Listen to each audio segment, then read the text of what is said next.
Hello dear students, ये जो convergence in organic chemistry session हमारा चल रहा है, इसके अंदर नेक्स्ट क्वेश्चन मैं आपके साथ यहां पर डिस्कस कर रहा हूं। इसको चेक करते हैं। इस प्रॉब्लम में मैं आपको सबसे पहले एक्सप्लेन कर देता हूं। अगर आप प्रॉब्लम को अटेंड करना चाहते हैं तो वीडियो को पॉज करके सबसे पहले अपने आंसर्स को गैस कर लें। एक एल्किल हैलाइड है जिसको अल्कोहलिक केवेज के साथ हीट करना है, ए बन गया है। ए को ब्रोमीन कार्बन टेट्राक्लोराइड से रिएक्ट कराया तो बी बन गया है। बी को सोडामाइड के 3 इक्विवेलेंट के साथ हीट किया गया है तो सी बन गया है। सी को 1 आयोडोसाइक्लोहेक्सेन के साथ रिएक्ट कराया गया तो डी बन गया है। डी को hydrogen, palladium, barium sulphate and quinoline react कराया गया तो ई बन गया है। और डी को ही lithium and liquid ammonia react कराया गया तो एफ बन गया है। अब क्वेश्चन क्या है, what are degree of unsaturation of compound E and F. आपको डिग्री ऑफ अनसैचुरेशन बताना है और ऑब्वियसली इसके लिए सबसे पहले आपको ई और एफ को प्रेडिक्ट करना पड़ेगा। तो वीडियो को पॉज करके सबसे पहले अपने आंसर को प्रेडिक्ट कर लो। तो आपने सभी ने अपने आंसर को प्रेडिक्ट किया होगा। अब चेक करते हैं करना क्या था। सबसे पहले हम यहां पर देख रहे हैं कि अल्कोहलिक केवेज के साथ एक एल्किल हैलाइड को रिएक्ट कराना है। देखिए, तो अगर मैं इस कंपाउंड को अल्कोहलिक केवेज के साथ हीट करता हूं, इसका मतलब डीहाइड्रोहेलोजिनेशन करता हूं।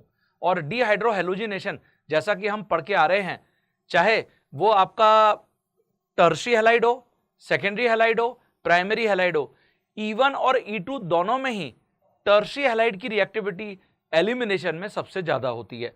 तो यहां पर हैलाइड तो प्राइमरी है which is not so reactive, लेकिन क्या इसका डीहाइड्रोहेलोजिनेशन होगा? इसका आंसर है हां।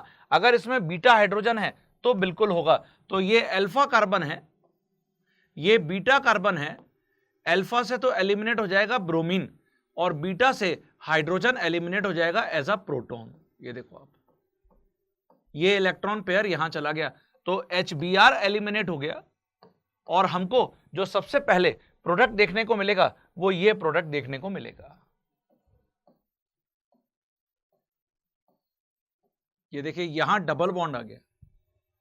और हम अगर इसका IUPAC लिखना चाहें तो कैसे लिखेंगे? 1 के ऊपर साइक्लोहेक्साइल ग्रुप है और इथीन, या हम इसको ऐसे भी लिख सकते हैं 1 इथेनाइल साइक्लोहेक्सेन, क्योंकि मोर number of carbon in ring. तो 1 इथेनाइल साइक्लोहेक्सेन। तो ये कंपाउंड ए हो गया। देखो अब आपको कंपाउंड ए को रिएक्ट कराने के लिए बोला गया था ब्रोमीन कार्बन टेट्राक्लोराइड के साथ। तो ये कंपाउंड ए है, इसको हम ब्रोमीन कार्बन टेट्राक्लोराइड में रिएक्ट कराएंगे। तो अगर ब्रोमीन कार्बन टेट्राक्लोराइड अप्लाई करते हैं तो कौन सी रिएक्शन है ये? Electrophilic addition. और इसके अंदर हमेशा एंटी एडिशन होता है। टेस्ट ऑफ अनसैचुरेशन भी है ये, एंटी एडिशन।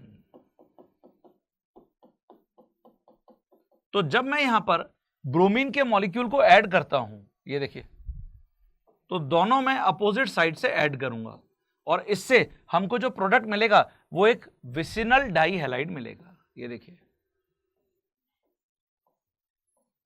एक ब्रोमीन यहां पर तो दूसरा ब्रोमीन यहां पर, अपोजिट साइड में दोनों ब्रोमीन ऐड हो गए। तो ये हमने गैस कर लिया है बी है। अब जो बी है उसको हमको सोडामाइड के 3 इक्विवेलेंट से रिएक्ट कराने के लिए बोला गया है, जिससे कि सी बन गया है। तो जो बी है, अगर हम इसको सोडामाइड के साथ रिएक्ट कराते हैं तो देखिए यहां पर 3 इक्विवेलेंट का क्या सेंस होगा। सबसे पहले जो सोडामाइड है वो क्या करता है? डीहाइड्रोहेलोजिनेशन।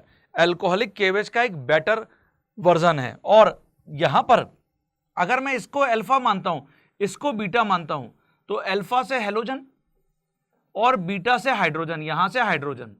तो पहले तो एक HBr निकल जाएगा और उसके बाद फिर यहां ब्रोमीन है और यहां H है। इसका मतलब यहां 2 इक्विवेलेंट सोडामाइड के यूज हो जाएंगे और हमको 2 HBr एलिमिनेट करने के बाद ये प्रोडक्ट रिपोर्ट करना है। ये देखो आप, ये एक टर्मिनल एल्काइन है, इट इज टर्मिनल एल्काइन। और जो टर्मिनल एल्काइन होते हैं इट हैज एसिडिक हाइड्रोजन। और अभी जो मेरे पास थर्ड इक्विवेलेंट सोडामाइड का लेफ्ट है, मैं उसको टर्मिनल एल्काइन के कांटेक्ट में लाऊंगा। तो देखिए अब मैं यहां पर सॉल्व करता हूं प्रॉब्लम को। ये टर्मिनल एल्काइन है और ये यहां पर इससे कनेक्टेड कार्बन से हाइड्रोजन है ये देखिए, तो इट हैज एसिडिक हाइड्रोजन। और ये जो एसिडिक हाइड्रोजन है, अगर मैं इसको थर्ड इक्विवेलेंट सोडामाइड के कांटेक्ट में लाता हूं, जो थर्ड इक्विवेलेंट सोडामाइड है NaNH2, तो NH2 माइनस इस प्रोटॉन को पिक कर लेगा और अमोनिया इवॉल्व होगी और हमको एक सॉल्ट मिलेगा एसिड बेस रिएक्शन से। तो हमको सबसे पहले ये रिपोर्ट करना है। देखो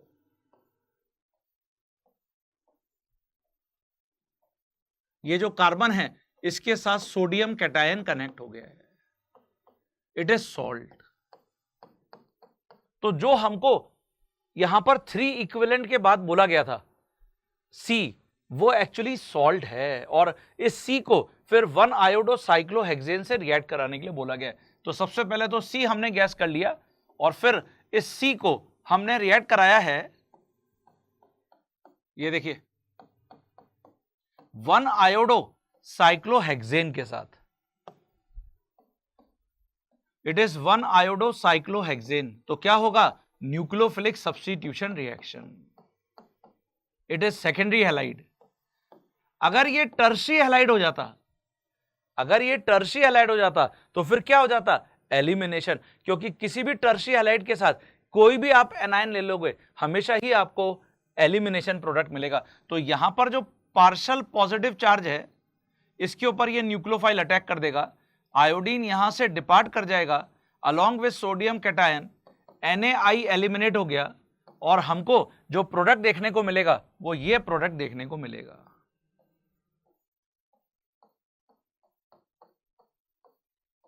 ये देखिए, तो ये D हो गया। और अब ये जो D आपने बनाया है, इस D को अगर मैं हाइड्रोजन पैलेडियम बेरियम सल्फेट के कांटेक्ट में लाता हूं, ये हमने D बनाया है, ये देखिए। अगर मैं इसको हाइड्रोजन पैलेडियम बेरियम सल्फेट के कांटेक्ट में लाता हूं तो ये क्या है? What is this? Lindlar catalyst.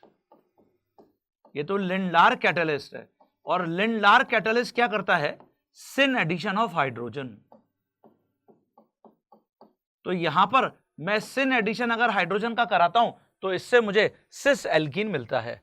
तो ये मैं सबसे पहले हाइड्रोजन के मॉलिक्यूल को सिन ऐड कर देता हूं, तो देखिए हमको ये प्रोडक्ट मिल गया।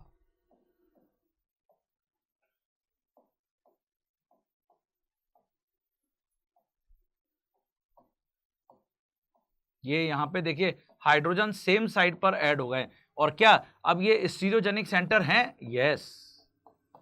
तो ये स्टीरियोजेनिक सेंटर भी हैं और ये सिस आइसोमर है ये। तो इसका मतलब मुझे E ये मिल गया, देखिए। और अगर इसकी जगह हम इसी कंपाउंड को रिएक्ट करा देते लिथियम इन लिक्विड अमोनिया, तो ये कौन सी रिएक्शन है? बर्च रिडक्शन है। ये बिल्कुल सही, ये बर्च रिडक्शन है। और बर्च रिडक्शन में क्या होता है? जो एल्काइंस होते हैं उसके ऊपर हाइड्रोजन का एंटी एडिशन होता है, एंटी एडिशन। तो जब मैं एंटी एडिशन करूंगा तो मुझे जो प्रोडक्ट देखने को मिलेगा वो क्या मिलेगा? वो ट्रांस एल्कीन मिलेगा। ये देखिए,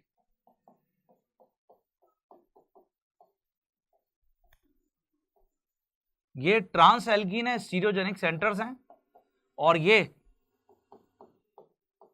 ट्रांस एल्कीन, ये हमारा F कंपाउंड है।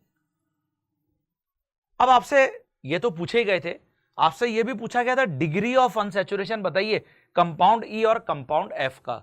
तो देखिए, how many rings? 2 rings and 1 double bond, इसका मतलब यह हुआ कि हमारा यहां पर जो आंसर होगा डिग्री ऑफ अनसैचुरेशन, जिसको हम डबल बॉन्ड इक्विवेलेंट भी बोलते हैं, of compound E and compound F, दोनों का ही 3 होगा। तो देखिए है ना इंटरेस्टिंग प्रॉब्लम, ये आंसर होगा। 2 रिंग्स हैं और एक डबल बॉन्ड है, तो डिग्री ऑफ अनसैचुरेशन दोनों ही कंपाउंड का 3 होगा। तो अगर आपके ये सारे आंसर सही है तो बहुत बढ़िया, और अगर आपको कोई कंफ्यूजन या कोई डाउट है related with this question reagent, तो आप कमेंट बॉक्स में मुझसे कमेंट करके तुरंत पूछ सकते हैं। तो अगले क्वेश्चन के लिए तैयार रहो और इसको चेक कर लो।